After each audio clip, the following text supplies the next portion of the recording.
What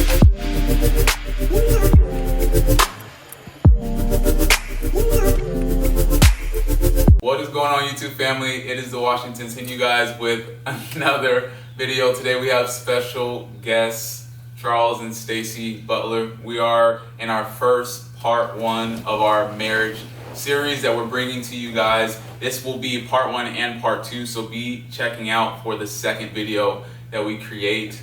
But without further ado, I'll let them kind of introduce themselves and tell you a little bit about them, and then we'll hop into the questions. First. Yeah, you know. I'm Stacy Butler. This is my husband Charles. We have 3 children. We've been married for 17 years, going on 18. We have a very interesting story. We pastor a church together in Appleton, so that makes life interesting. He loves sports. She loves to watch me love sports. So I think. Yeah. So, That is good. And what's the name of the church? What's the name of the church? Breakthrough Covenant Church is the name of our church. We relocated the church from Kimberly, Wisconsin to Appleton, Wisconsin about 2 years ago and merged with another church. So it's going well. We enjoy it. So. Yes. Awesome man and woman of faith. So we're so glad to be able to bring this video to you guys with them. Let's go ahead and jump into the questions. You guys said that you guys were married for 17 years, going on 18. That was kind of our first question. But like you said, you guys have a crazy story. So in an eggshell, kind of tell us how you guys met, how you guys came into marriage. Yeah. Since it has to be concise, I'll tell the story. No. But yeah, we met my senior year in college. I was going to UW Oshkosh and started dating shortly after I graduated. Yeah.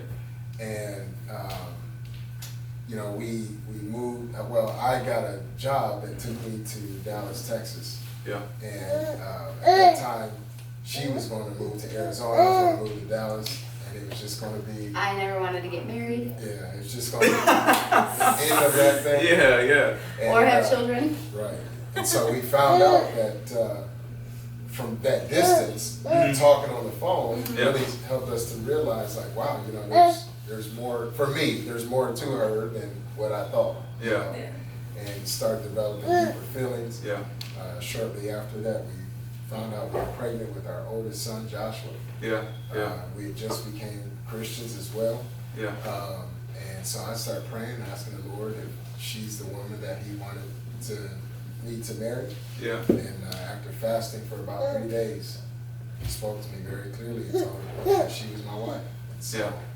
I asked her to marry me, not in the most romantic way. That's a whole other section. Well, wait. How did that happen? So go a little bit deeper. And sorry, guys, we do have kids, so like if you hear a kid in the background, It's Hannah. Yeah, right. She's 13. you might see her at a later time too.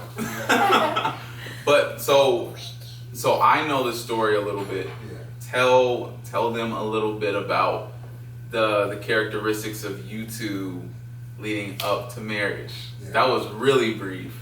Give us a little bit more. She's like, Details. she's like, Yeah. go ahead. Yeah. So I was a big partier, Mm-hmm. and I just went out all the time to the clubs and drank a lot, and that was my life. I'd go to work, after work, me and the girls would just go out, party till who knows when, go home, Yeah. go to bed, get up, and repeat. Like, that was my life. Yeah. So I just everything was, I can do it on my own, I don't need a man. I grew up in a divorced household, and so I think part of that was fear for me, where I just didn't want to recreate things that have happened growing up. Yeah. Didn't want any kids, you know, kind of jumped around from guy to guy, you know, filling voids, and just, that was fun, but nothing really solid for me. And for me, I mean, I never got into drinking or drugs or anything. In fact, I've never had a drop of alcohol.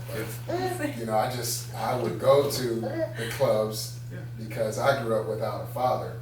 And so, you know, when you don't have a father, as a young man, you don't really know who you are. And so you get your identity from things that aren't always the best thing. And so for me, it was just about how many women I could conquer. Yeah. So, you know, I was a womanizer. That's what the world calls it. As a believer, I call it a fornicator. Yeah. And so, being married is something I always wanted to do, but I thought it would be when I'm like older, when I was like 40. Yeah. I just turned 43 today.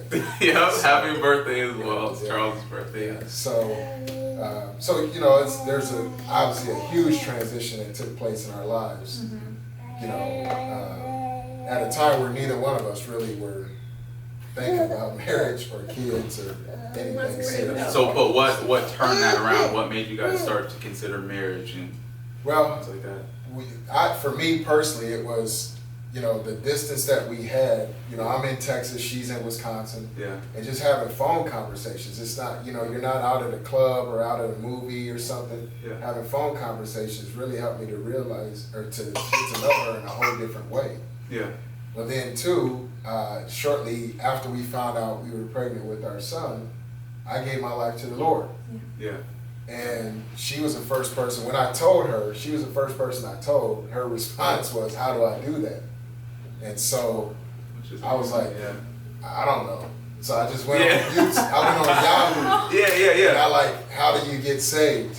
Yeah. And this prayer printed up, and I printed it, or it pulled up. I printed it off. The next day I called her and I said, repeat after me. And so that's how she always says, I don't know if I'm really saved. Cause, it's a joke. It's always a joke. Yeah, it's an inside joke. Like, am I really saved? You got this prayer off the internet. Yeah. But that relationship with the Lord is really what has helped propel us to where we are now. From the standpoint of, like I said, I was fasting before I asked her to be my wife, not because I didn't care about her, just I got this new relationship with Jesus, and I realized He's the Lord of my life, so I'm not free to just make any decision I want. Big time. Yeah. I've got to get His approval. Yeah. And so once I heard that she was my wife, then it was like, okay, let's move forward. Right. That's awesome, and that's probably my favorite part of the story is that Stacy was the first person that you technically led to Christ. Right. Amen. As a believer, and it was your wife. Right. That's awesome. Yeah. So the next question: what is the most difficult adjustment that you guys went through? You know what I mean? As a married couple. So when I say, we know. You know what I mean? So from being single, coming from being single into marriage, what was the most difficult adjustment? I think it could be for individuals. I think for me it was like I have to answer to somebody.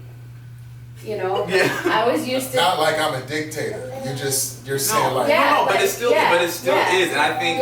But I think there's people out in the world that don't really understand that, and they take it as a really negative connotation. Yeah, and no, it was not negative, but even when we first had Josh, I was still living here. Yeah. I didn't move to Texas, and we weren't technically together as a family until Josh was 6 months old. Oh, okay. So I I had my routine, like me and Josh were doing, you know what I mean? So even getting married, moving to Texas, we had no family there, which in hindsight was a great thing. I'm glad we didn't have family there. Yeah.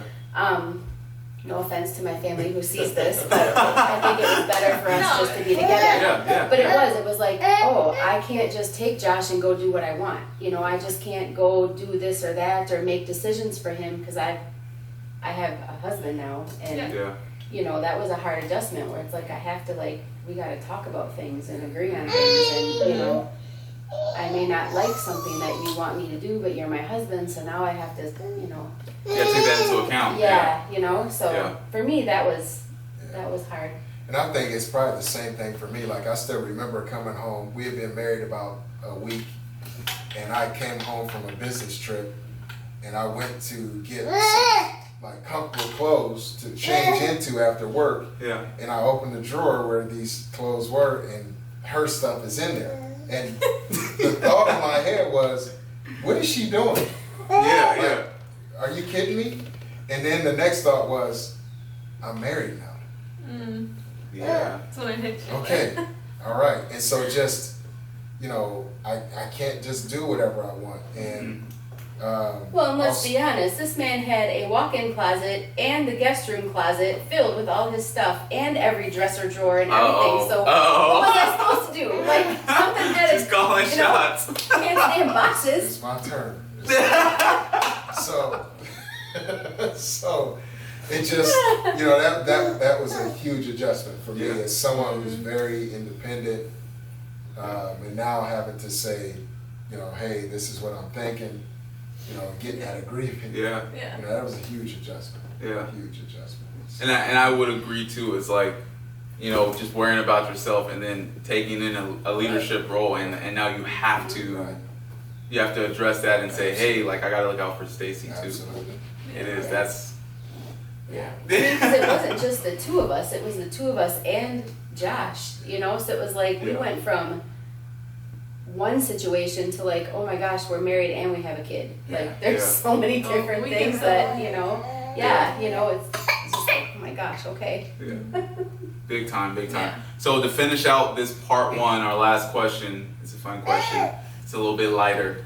But tell us a couple of things that you feel as though is important about your significant other's personality that you really admire, that you're glad that they have. You know what I mean? I'll go first because I have not always admired this about my wife, but she's very, she cares about people. Not that I don't. Yeah, no, I get what you're saying. In a deeper way. It's like a superpower. Yeah. Right. You know what I mean? When we first got married, I used to always think she was against me. Yeah. But really what she was doing is she's a person who likes to try to find peace. Yeah. So everyone feels good. And so I'd be frustrated with someone or a situation and she'd be showing me the other side of it, And I'm like, why are you always against me? She's finding the good in everyone. She's trying to find the good in everyone because she just wants peace. Yeah. And so as someone who grew up in conflict a lot, I needed that. In fact, the Lord showed me, because I would pray out of frustration. Yeah. What is wrong with her? That's what I would ask the Lord. What is wrong with her? And the Lord showed me one time, I'll never forget it. He showed me this big column, like a big rock column. And it had all these sharp, jagged edges on it. And then there was a hand and a chisel. And it was knocking off all these rough edges. Yeah. And I said, Lord, what is that? And he said, those hands are me. The chisel is your wife. I'm using her to knock your rough edges off. Oof, it was like, yikes. Use something else, please. Right? So I've come to really appreciate that about That's awesome. Yeah.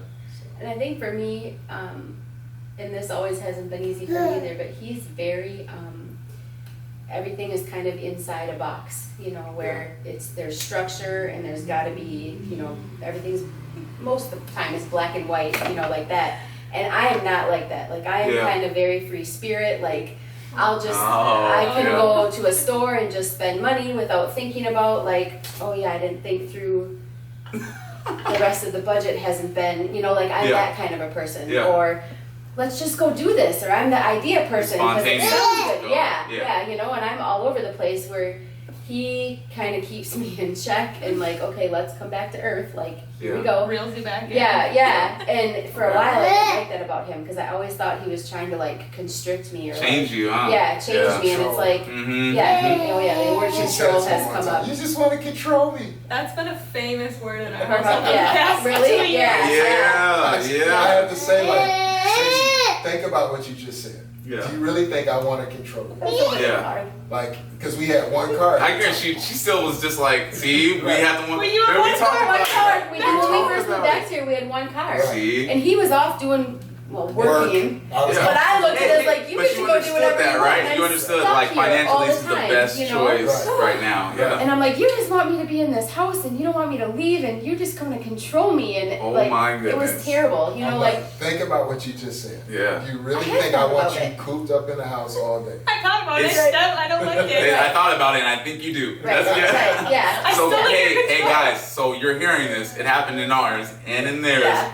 Be prepared. Right? Yeah, it does, but I've just come to realize okay, he's not trying to stuff me in his little box of thinking. I can still be creative and I can still be free spirited, but he's got to ground me because if not, we would be living in a hotel and I would still have all my ideas and who knows, I'm just that kind of a person, I can be really unorganized and kind of flighty and that's just me. So I've had to learn to be a vision-caster, right? Yes. Because I'm not, sometimes I'll say to her, we talked about that, and she'll say, were you thinking about that conversation? And it's like, you're right, we never talked.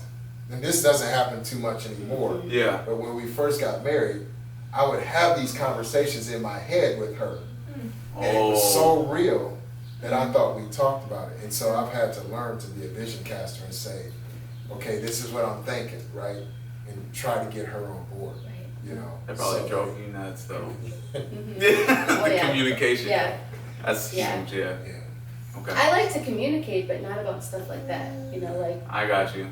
anything else is good, but yeah. So it was kind of like one of those things where he was passionate about certain things, and you were just like, I'm kind of here for that, though. Like, I don't want to. Well, but like the Yeah. car situation, That's tough right? sometimes. So I'm Yeah, that too, explaining yeah. to her Yeah. like this. Vision, I yeah. don't want to coop you up. I'm Yeah. not trying to control you. What I do not want to do is put us in a bad financial situation. Big So time. like, just give me a month or so, another month or so, to do what I need to do from a financial standpoint, and then we can go buy your vehicle, and it's not going to strap us. Yeah. Yeah. Right. So once I was able to explain that to her, she's like, oh, okay. Yeah. You know. Yeah. So that's what I mean by I have to learn how to be a vision caster. Just communicate more. Yeah. Which, Yeah. you know, is not always my strong suit. Um, So learning how to vision cast, guys, and then also on the other end, trust, right? Right. Yes. Being able to Yeah. trust one another and use each other's strengths to Absolutely. bring together things as a whole, because I think the cleaving process is huge, is becoming one flesh, Yes. because you quickly learn that there's not room for two separate people. Absolutely. Mm-hmm. Or two separate agendas. That's exactly right. One accord, like. All right, you got to be on one. Yeah. Absolutely. Yeah. You're gonna get stretched, so. Yeah. Just know that this is the end of part 1. We hope you guys enjoyed the video. Be looking out for part 2. Check all the social media in the link in the description box below. And we'll talk to you guys soon. Yes.